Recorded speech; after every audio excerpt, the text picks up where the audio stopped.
Bonjour à tous et ravi de vous retrouver pour un nouveau rendez-vous d'Alternative, votre rendez-vous hebdomadaire pour décrypter les grands enjeux internationaux en partenariat avec l'Université internationale de Rabat. Vous le savez maintenant, chaque semaine, nous vous offrons une analyse sur des sujets pluridisciplinaires avec des chercheurs et des spécialistes, un décryptage alternatif, donc vu de l'Afrique, vu du Maroc. Le Maroc qui a offert une victoire magistrale ce mardi face à l'Espagne lors du mondial du football au Qatar. Comment ne pas revenir sur cet exploit des Lions de l'Atlas, qualifiés en quart de finale de la Coupe du monde de football, une qualification faite aux dépens d'une des plus grandes nations du ballon rond, la Roja.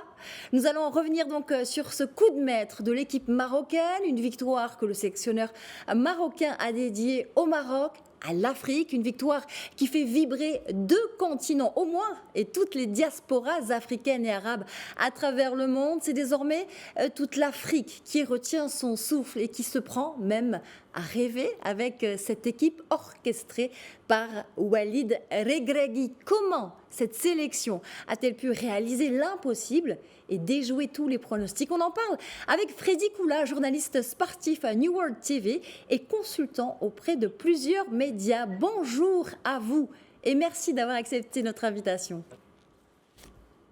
Ah, je vous en prie, merci à vous de m'avoir invité. C'est un vrai moment de bonheur de parler de ce Maroc-là en ce moment surtout. Et on commence tout de suite donc avec les Matadors, donc éliminés par les Lions de l'Atlas. Ces Lions qualifiés en quart de finale du mondial. Un mot pour commencer, un mot pour qualifier cette victoire sans précédent. Et comme on a pu le dire hier sur le plateau de New World Sport, on a de la chance, New World Sport, de diffuser cette Coupe du Monde en exclusivité pour les pays francophones. On disait que c'était une sorte de, je l'ai dit pour rigoler, c'était une sorte de Game of Thrones. Évidemment, une sorte de duel entre deux royaumes, le royaume chérifien, évidemment, qu'on a dedans en Afrique, et surtout le royaume espagnol. Et ce pays, l'Espagne, qui respire et qui pue le football, qui partait favori dans ce match-là. Derrière, on connaissait le caractère des Marocains. On savait l'esprit insufflé par Walid Regragui, notamment, qui s'est matérialisé par cette solidité défensive. Ils ont été dominés, ils ont été pressés comme un citron, mais comme on dit généralement, voilà, il y a toujours un dernier jus qui reste. Et ce dernier jus-là, s'est matérialisé par la séance des tirs au but remarquablement faite par les Marocains et surtout Yacine Bounou, qui a été un top niveau, au top niveau. On oublie d'ailleurs souvent qu'il a été l'an dernier le meilleur gardien du championnat espagnol. Ce n'est pas rien. Et pour nous, connaisseurs de football, ce n'est pas une surprise de voir Bounou sortir cette performance-là. Mais par contre, on est heureux de voir ce Maroc-là avoir éliminé l'Espagne et continuer son chemin. Et on continue le chemin, avant de continuer le chemin vers la victoire, on l'espère. Parlons de ce match incroyable au cours duquel les Espagnols ont une belle possession du ballon sans marquer. Mais parlons surtout de ce jeu décomplexé du Maroc face à la Roja. Que s'est-il passé hier ? Ce qui s'est passé, c'est que c'est simple. Le Maroc a des forces. C'est vrai qu'ils avaient déjà montré de bonnes dispositions lors de la CAN précédente. C'était un peu moins passé. Ça fait quelques années quand même que je pense l'organisation du football marocain a pris une autre dimension. On le voit comment la fédération s'est restructurée. On voit comment, depuis l'arrivée d'Hervé Renard, la sélection s'est professionnalisée. On savait qu'à un moment ou à un autre, tout le travail acharné de la Fédération royale marocaine allait payer. Et je pense que ça commence à payer. Ça a commencé à payer lors de la dernière CAN, même s'ils avaient été éliminés sur le fil.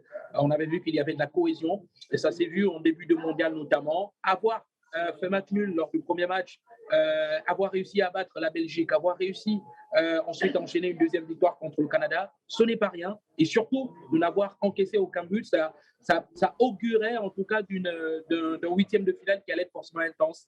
Et ils ont été héroïques en termes de solidarité. Il y avait de la cohérence défensive dans ce que Regragui proposait avec ses joueurs. On a vu des joueurs à la fin du match complètement lessivés. J'ai vu avec la sortie de Bouffal, j'ai vu comment Hakim Ziyech se tenait les deux pieds comme pour dire qu'il est fatigué, mais derrière Amrabat, on le voyait, le guerrier Amrabat est venu à chaque fois le réconforter en lui disant ce n'est pas le moment de lâcher. En tout cas, c'est une leçon de solidarité, une leçon de courage, d'abnégation, et on a vu derrière que derrière il y avait du talent offensif parce qu'ils ont eu les meilleures occasions de ce match et du talent défensif avec un Bounou qui a été stratosphérique. Stratosphérique, carrément. Donc, on l'a eu notre mot pour qualifier la victoire d'hier. Alors, vous parlez de cohérence, de solidarité, de courage. Est-ce que on peut parler aujourd'hui d'une nouvelle forme de jeu africain qui commence à émerger au sein de ce mondial, comme le disent certains experts, et comme peut-être l'a montré le Maroc hier? Ce qu'a montré le Maroc, c'est évidemment une sorte de nouvelle identité. C'est dans la continuité de toutes ces sélections. D'ailleurs, vous vous souvenez que c'est la première fois de l'histoire que tous les représentants africains en Coupe du Monde sont entraînés par des Africains. Donc, c'est déjà une identité africaine revendiquée que d'avoir un sélectionneur africain qui a des idées africaines, qui véhicule un message africain. Donc, le football africain aujourd'hui a montré, avec ce qu'a fait la Tunisie notamment, qui aurait pu passer la Tunisie en battant la France, avec ce qu'a fait le Sénégal, avec cette qualification au huitième de finale, même si derrière ils ont un tout petit peu sombré. Et ce qu'a fait le Maroc aujourd'hui, ça prouve qu'il y a une sorte de rébellion sportive qui commence à s'ouvrir. Et derrière, on espère que les prochaines compétitions, il y aura une continuité. Il y aura surtout une prise de conscience des autorités africaines, des autorités footballistiques pour pouvoir continuer dans cet élan de travail-là. Parce qu'on ne réussit pas au haut niveau par hasard. Il faut s'organiser, il faut du sérieux dans les élections, il faut du sérieux dans les sélections de jeunes, il faut du sérieux dans les fédérations, il faut de la compétition, il faut que les jeunes jouent, il faut surtout que les jeunes s'exportent. Et en parlant du Maroc, c'est parce qu'il y a ce mix-là entre des formidables joueurs issus de la diaspora, issus de l'étranger et des joueurs qui sont très très bons au pays qui s'exportent, qu'on arrive à avoir ce dosage qui rivalise de fort belle manière avec les sélections, les meilleures sélections du monde. Donc il n'y a plus de complexe aujourd'hui et c'est ce message-là que j'adore d'ailleurs avec Walid Regragui.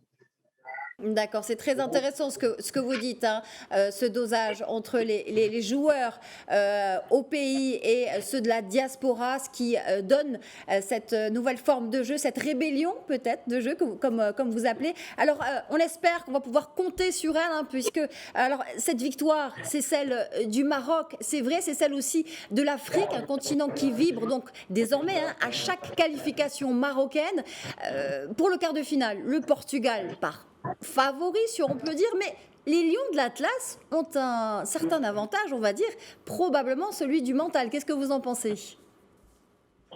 Il y a le mental, il y a aussi la mobilisation derrière. On dit qu'il y a des esprits qui portent certaines équipes. Il y a un esprit formidable autour de cette équipe marocaine. D'abord, le public, le magnifique public marocain qui est souvent qui illumine et transforme en couleur rouge tous les stades, qui sont magnifiques, les supporters marocains. J'en avais croisé quelques-uns avec le Raja de Casablanca quand j'étais au Gabon notamment. Ils sont formidables. Et ça, cet esprit-là, il l'emmène déjà à Doha, au Qatar, et ça transforme, ça transfigure les joueurs. Première chose. Deuxième chose, il y a cet esprit de panafricanisme aujourd'hui qui reste autour de cette sélection marocaine, même si derrière, les propos de Bouffal ont été un peu mal interprétés et que je trouve qu'il a été maladroit. Il aurait dû calquer un peu le discours de son coach qui apporte ce panafricanisme-là. Derrière, tous les Africains sont derrière cette sélection marocaine.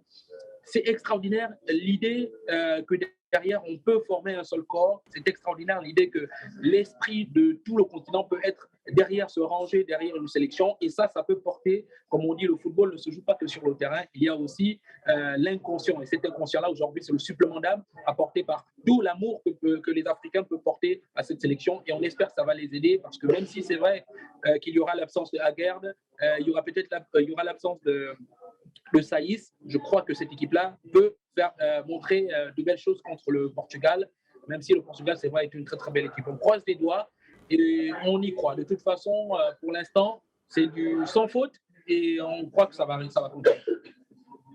Toute une dimension panafricaine derrière les Lions de l'Atlas.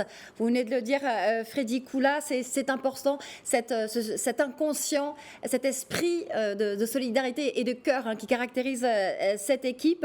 Un dernier mot peut-être sur l'homme de toutes ces victoires derrière, sur le chef d'orchestre, Walid Regragui. Qu'est-ce que vous pouvez nous dire sur lui? Comme je dis, moi, ce que j'adore chez Regragui, d'abord, indépendamment du fait qu'il ait du caractère, moi, je trouve que c'est un homme formidable. En tant que joueur, je l'adorais déjà, même si mon joueur préféré au Maroc, c'était Jawad Zahiri plutôt. Mais en tout cas, Regragui, c'est un meneur d'hommes. Un peu à l'image de ce que Aliou Cissé fait avec le Sénégal, hein. Il arrive à imposer sa patte, il arrive à imposer le respect. Ça se voit, la façon dont il a ramené Hakim Ziyech dans cette sélection, l'amour qu'il donne à ses joueurs, ça ne peut que porter ses fruits. Et je trouve que voilà, moi je l'ai dit en jeu de mots sur Twitter, j'ai dit que ce n'est pas Regragui mais c'est désormais Regra Guide. Donc voilà, c'est le guide de cette sélection, c'est celui qui insouffle la dynamique, c'est celui qui donne la confiance aux joueurs et c'est un modèle pour tout le continent africain, pour tous les jeunes que nous sommes notamment. Ça sera le mot de la fin. Walid Regragui, Freddy Coula, merci beaucoup pour toutes ces précisions et d'avoir célébré avec nous la victoire de Lyon de l'Atlas. Je rappelle que vous êtes journaliste sportif à New World TV, consultant auprès de plusieurs médias. Dima Maghrib. Je ne sais pas si je prononce bien, mais c'est Dima Maghrib. Dima Maghrib. Dima Maghrib. Merci Freddy. Merci à vous. Et merci à vous, c'est la fin d'Alternative. À la semaine prochaine.